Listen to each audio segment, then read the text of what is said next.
Guess what? Microtransactions fucking suck. Don't you love it when you buy a brand new game, hop onto the multiplayer to play a couple of rounds, only to find out that one weapon you want to try out is locked behind a paywall and the game practically forces you to spend an additional $3. Nobody likes that, and I don't need to tell you this. Of course, there's a reason why this is what gaming has come down to nowadays. Microtransactions became a big thing on the mobile market before they flew over to the consoles and PC. On platforms like Android and iOS, games that were offered for free had to make their money back some way, and thus developers thought, why don't we let people pay for optional items, stuff that isn't required for you to enjoy the game, so you'll never feel forced but definitely feel inclined to spend money. And so microtransactions were born. Fast forward 5 years later, and this totally anti-consumer, annoying business model can be found almost anywhere.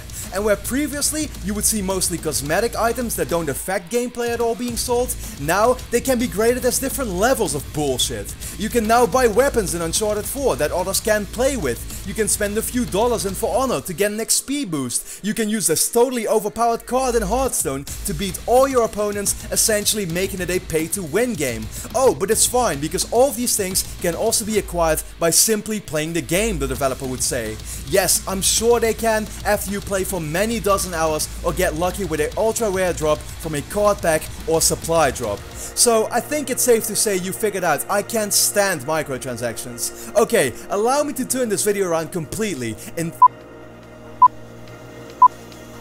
Guess what? Gamers fucking suck.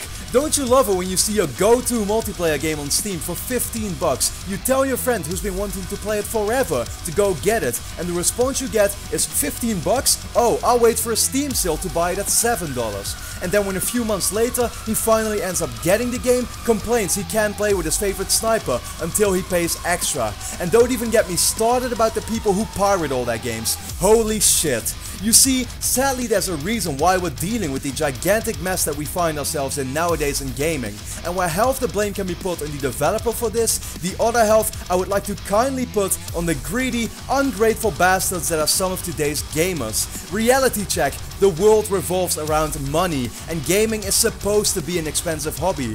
The average AAA game can cost somewhere between $10 and $100 million to develop, and don't forget to add the marketing and production costs on top of that as well.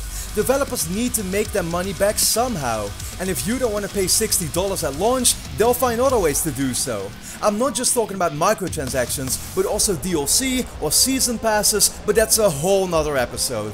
When was the last time you went to a bakery, you saw the baker prepare your bread with care, and then asked him if you could get his bread for half the price? Exactly, it never happened and it never should. Support good content. If there is a game you're very interested in and you see it get great reviews, be willing to pay for it. If there's a developer who never fails to disappoint and comes out with a new release you can't wait to play, pay the $60. What I say here sadly won't change the future of gaming, and the damage has already been done, because we're not gonna see microtransactions disappear anytime soon, but it can only go both ways. In the end, any game with microtransactions is a game worth criticizing to me.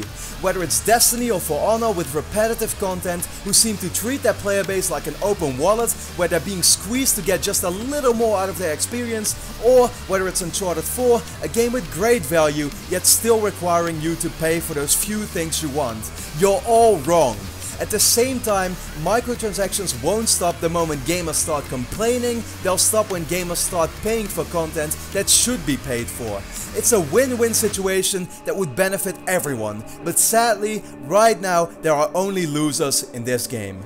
Thanks a lot for watching this second episode of My Opinion Sucks, everyone. I hope you really enjoyed it. I understand it got a little heated, but I really felt like I had to get off my chest and talk about, not just the developer and publisher side of things that people always, give them a lot of flack for, but also simply the gamers that don't understand that there's a reason why all of this is happening. With that being said, if you enjoyed the episode, then please make sure, of course, to leave a quick like to support my channel, share the video with your friends, and go check out the first episode about linear games versus open world games if you hadn't done so already. With that being said, you can expect a new episode of My Opinion Sucks next week on Thursday, and then for now, thanks a lot for watching and hope to see you again next time.